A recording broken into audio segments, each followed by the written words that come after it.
What up, people? It's Nickopz here, and today I'm going to be doing the final, and I mean the final cameo tier list. Even if there's any more changes implemented to this game, I don't think that I'm going to be making any more cameo tier lists specifically. And yeah, let's get right into this. This shouldn't take too long like tier list videos, but we never know. All right, so best assist in the game, still easily Tremor. Tremor makes anybody usable at this point. He has some of the best, and I mean best, ambushes in the game. He completely changes the archetype of some characters. The crystalline stuff is dumb if you can set it up. He gives hard to blockables to the cast. It's just like absolutely ridiculous. And the little taps on the wrist that this assist keeps getting are nothing. And um, I think he is in a okay spot for being the best assist in the game. Somebody's got to be the best. That's what I always say. And with that being said, with Tremor being so good, I'd rather it be Tremor here than someone else. All right. So number two, a lot of people are not gonna agree with this still, but Chameleon is broken. Like Chameleon is actually still a broken assist. Um, Wake up, pink armor, not pink armor. I forget its armor. Wake up, pink double overhead. The double overhead is dumb. The launch is dumb. The anti-zoning on it is dumb. The green glaive is dumb. Everything about this assist is unfair. There's nothing fair about the assist. Besides the air control, maybe from the pink form, but this assist is dumb. It's just not intuitive to use. A lot of people don't like using it, and that's why it's not more popular. But if you could switch and pick which ones you want to use, like Tremor, then it would be even better. But since you cannot do that, that's where I think this assist falls at number two. Number three, we have Striker. Striker is another ridiculous assist. You can slap him on almost anybody and get value out of it, but the thing about it is it doesn't make everyone meta dang near by just throwing it on. Like, for example, you can't really use it on somebody like Lee May, but putting it on isn't bad. You'll still get benefit out of it no matter what, especially with the most recent changes it got. But yeah, that's what I think about that assist personally. I feel like it's so close to being really, really good if it had more versatility, but it's just really good at what it does. You can't take away that it's just a dumb ambush assist. And ambush assist will always be king in this game, no matter how many times they try to buff Frost. All right, up next, I would say Mavado.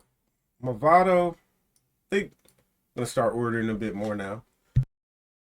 Mavado is an amazing assist, but I do think the nerfs impacted it a lot.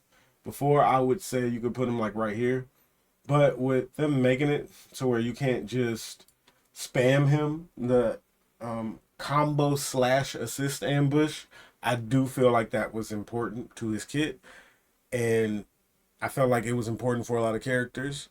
That being taken away some is a big deal, in my opinion. I feel like it brought him down some, but actually, no, I still think he's meta. You can't take away what he does. He gives almost everyone in the game a grab combo.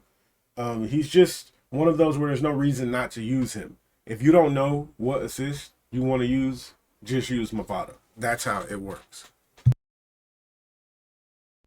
Okay, up next, I want to say Sektor. I'm confident with this being like my top five in assists. Sektor is another one of those assists that you get value just because he's Sektor, like Mavado. You can pretty much slap Sektor on anyone. Actually, I think I'll say I would put Sektor over Mavado in terms of you could just put him on anybody. Everything I just said about Mavado literally applies to Sektor too. But instead of combo damage, you're getting more safety and screen control. and Sub-Zero. I think Sub-Zero is a very dumb assist. He's just boring. This assist shuts down most assists. He's the best counterpick assist in the game. This assist checks a whole character, like in Liu Kang. Like if it wasn't for this assist, Liu Kang would run even more rampant. But it's just straightforward. If you are getting zoned out and you genuinely don't feel like the person is better than you, they're just beating you because of the projectiles, just throw this on and you will be fine. Janet. I think Janet is a very strong assist, but she lacks versatility. She has good combo damage, good setups, but she doesn't provide any neutral control and safety. If she provided neutral control and safety, she would be up there with the S tiers, but she does not. Up next, we have Motaro. Motaro gives you very good tools. You have the plus low. You have the get out of jail free card with the full screen move. You have the setup with the zoning. You have very good safety. You can reflect projectiles. The problem with Motaro is he's very niche. He doesn't work on a lot of people. And if he worked on more people, he would be really, really dumb, like potentially top 3. But it's just the way he's designed. It's not meant to work with most people. Okay, after here, this is where it starts to get tricky, where I think a bit. I want to say Darius. Yeah, Darius probably had the biggest jump I've ever seen, tier list wise, because his assist, that wake up alone is stupid. Them giving him that wake up was ridiculous. Like, he literally eliminates game plans now with that wake up. And you have to respect it so much. Just for that wake up alone, he's up there. And he's always been good. He's just another niche pick. Like, every knockdown, you get a 50-50. Like, how could that not be good? And you usually don't really have a reason to use him a lot. But now, since he has that broken wake up, there is a flat out reason to pick him. Pharah. I would actually put Pharah at the top of... Actually... Yeah. Top of S minus. Pharah is ridiculous. You literally just get 50-50s. Unreactable 50-50s off rip with a command grab. Not much to be said about that, besides the fact that if you don't have a character where you can jail her 50-50s into and you don't have like synergies, like grab combos off of it, it can be a little lackluster where there's no point to using her. But it doesn't change the fact that she's a character that just straight up gives you a 50-50. There will always be value in that.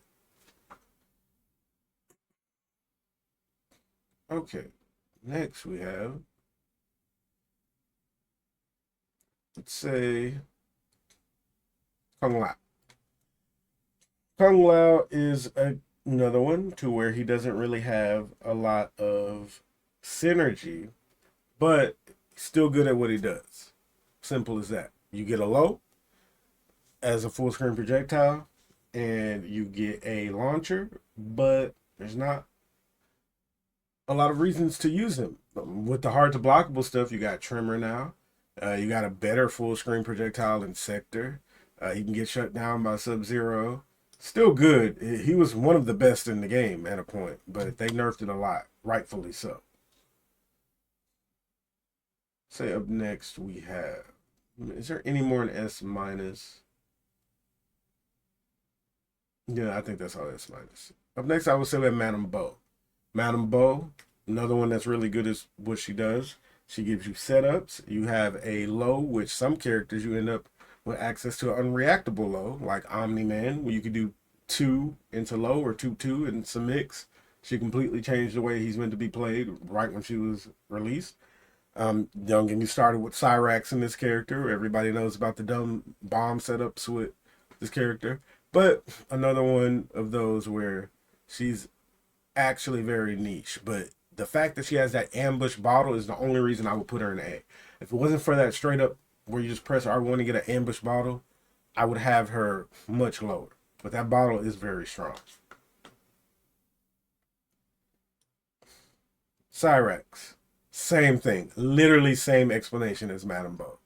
Besides the fact that you get a grab combo and you don't get a really good ambush. He still has an ambush, but he's just the setup assist. But he's very, very niche.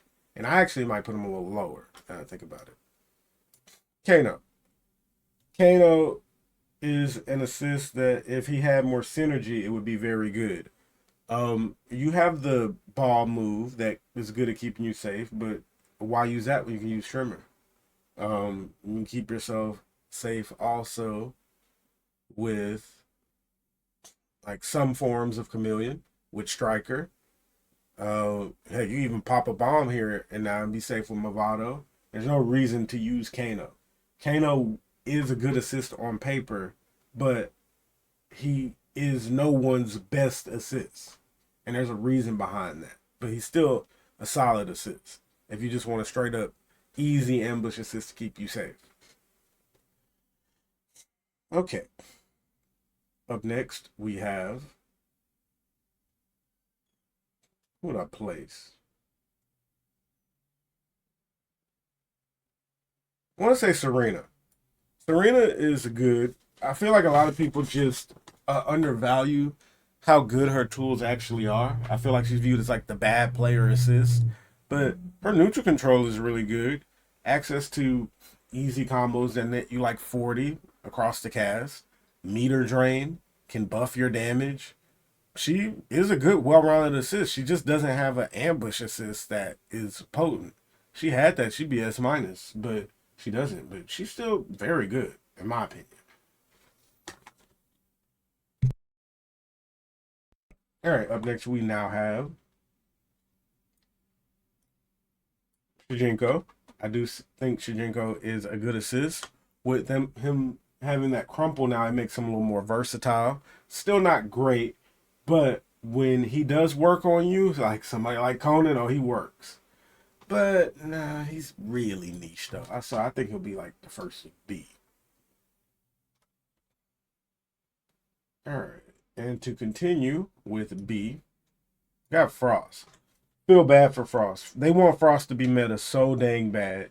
They buff her almost every patch, but it never works because ambushes are king. And no tool that she has makes her, what's the word I'm looking for here? Potent. None of her tools make her potent enough besides, like, for example, who doesn't have a really broken ambush? I would say Pharah. Pharah doesn't have a broken ambush, but her tools alone from having a unreactable 50-50 make her very strong. So Frost doesn't have any specific tool that makes her dumb enough to get by without having a dumb ambush. They tried to give her an ambush, but it cost too much. She has a freeze that's a low, but Madame Bo got a better low. Freaking Sub-Zero got a better freeze. She has the chip move, which doesn't really have a place in this game. Like, it's cool, but it's not worth picking. Like, all of her tools are not worth using. Sonya. I'll put Sonya above her. Good overhead. Fast recovery on her projectile. Just another one. No reason to use it. If that ambush just went straight forward, body level, instead of up in the air, oh, oh crap. Like, she'd be like right here. But they made her want to be the zoning assist of the game, but this is not a zoning game. It's simple as that. Jax, another one that's very niche. Not really any reason to use him that much besides the damage, which you can get with other cameos, and the hard to blockable setups are just finicky. They're not potent. If they were more potent, he would be ridiculous, but it's a good reason that they're not. It's a good thing that they're not. Goro. Cooldowns take too freaking long. And actually, I would put Goro like right here. Goro has a place, but they gave him a 15% grab. His cooldowns are just too freaking long. If his cooldowns weren't long, he would be like right here. Like right here. Actually, I think I'm going to move Darius like right there. I like that placement better. That Wake Up's dumb. I can't do it. That Wake Up's dumb. And Scorpion. I think Scorpion is the worst assist in the game. There's absolutely no reason to use Scorpion. Zero reason. It's simple as that. There's absolutely no reason in this game to use Scorpion assist at all. And that is my KAMEO assist tier list. Let me look over it one more time to make sure it's all good. Okay, I liking what I'm seeing. And yeah, that'll be all. I hope you all enjoyed the video. Don't forget to like, comment, and subscribe, all that good stuff. If you want to support the channel even more, check out my memberships if you would like to get put on the support wall. And I hope you all have a good day. And Nickopz out.